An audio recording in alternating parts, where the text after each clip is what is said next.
ओम श्री गुरुवे नमः। ओम शांति शांति शांति। प्रणाम भगवान। भगवान पक्षपात रहित अनुभव प्रकाश श्री स्वामी विशुद्ध आनंद जी प्रसिद्ध काली कमली वाले बाबा जी द्वारा विरचित बड़ा ही विशुद्ध ग्रंथ और सर्ग नंबर 3 चल रहा है भगवान, जिसमें प्रहलाद आख्यान की व्याख्या चल रही है। तो सत्संग कंटिन्यू करते हैं भगवान। हे दैत्य पुत्रों, 7 वर्ष पुरुष की आयु होती है, तिसमें आधी आयु तो सोने में जाती है, अर्थात 50 वर्ष तो रात्रि में कट जाती है। शेष 50 वर्ष में 12 वर्ष खेलने में जाती है, 12 व 16 वर्ष वृद्ध अवस्था में जाती है। शेष 25 वर्ष में ही पारलौकिक सुख का साधन, विद्योपार्जन, देशोन्नति का प्रयत्न तथा देशाटन, भोग विलास सभी इसी में ही हो सकते हैं। भजन भी इसी 25 वर्ष में ही हो सकता है। आध्यात्मिक रोगों का भी इसी में जोर होता है, परंतु क्षण भंगुर शरीर है, बिजली के चमत्कारवत क्षण में नष्ट हो जाता है। कभी शरीर जन्मता है, कभी मरता है, कभी बालक, कभी यौवन, कभी वृद्ध अवस्था आती है, कभी जागृत, कभी स्वप्न, कभी सुषुप्ति, कभी मूर्छा, कभी समाधि, कभी हंसना, कभी रोना, कभी हर्ष, कभी शोक, कभी दुख, कभी सुख है, कभी क्षुधा, कभी तृष्णा, कभी हानि, कभी लाभ आदि दुख में अवस्था होती है।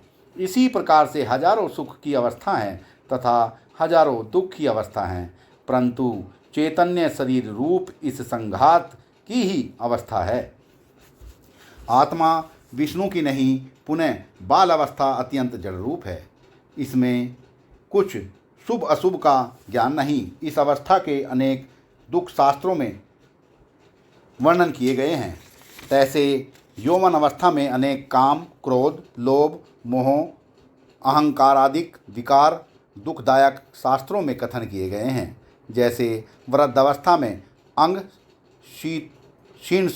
शीर्षणोत्तादि दोष निरूपण किए गए हैं। हे दैत्य पुत्रों, जो भजन, दान, तप आदि नहीं करता, तिसको अवसर चूके मृत्यु के अंतकाल में पश्चाताप ही होता है। माता के गर्भ में जठर अग्नि आदि निमित्तों से महान दुखों को पाता है। सिर नीचे, पांव ऊपर गर्भ में होते हैं, मल मूत्र के कुंड में पड़ा रहता है इत्यादि अनंत दुखों को पाता है। पुनः बहुत दुखी होने पर गर्भ दुख के छूटने वास्ते भ्रम से अपने चैतन्य स्वरूप से भिन्न परमेश्वर की कल्पना करके प्रार्थना करता है कि हे सच्चिदानंद स्वरूप परमात्मा, पूर्व अनेक मलमूत्र रूप देहों में देह अभिमानी मैं करता रहा हूँ।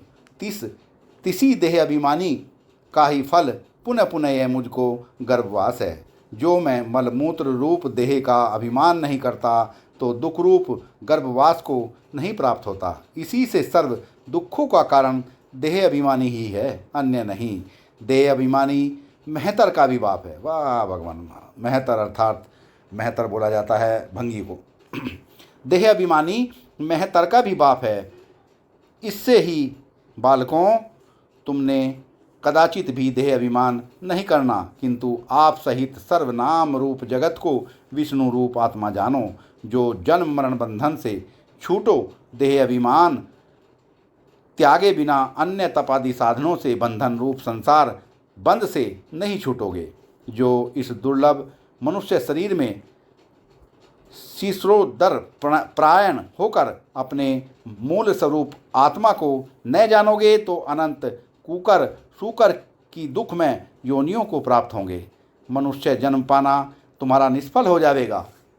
जैसे चिंतामणि अकस्मात किसी पुण्य प्रताप से किसी पुरुष को हाथ आई, तिसको मूर्खता करके अपने प्रयोजन को न साधके निष्फल खो देना अत्यंत नालायकी का काम है। इससे मनुष्य देह को पाकर विचार करना कर्तव्य है। मैं कौन हूँ, यह देह आदि प्रपंच क्या हैं, कहाँ से आया हूँ, कहाँ जाऊँगा। इस प्रकार जब अपने आप को नहीं चीना तो मनुष्य देह के पावने से क्या लाभ हुआ। हे बालकों, अत्यंत मलमूत्र रूप अपवित्र इस शरीर का अहंकार त्याग कर एक आत्मा विष्णु को ही पवित्र जानो।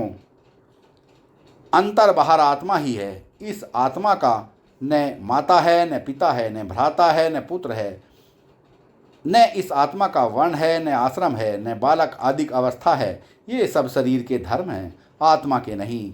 आत्मा नित्य निर्लेप प्रकाश है। सत्संग को विराम देते हैं भगवान। प्रणाम भगवान।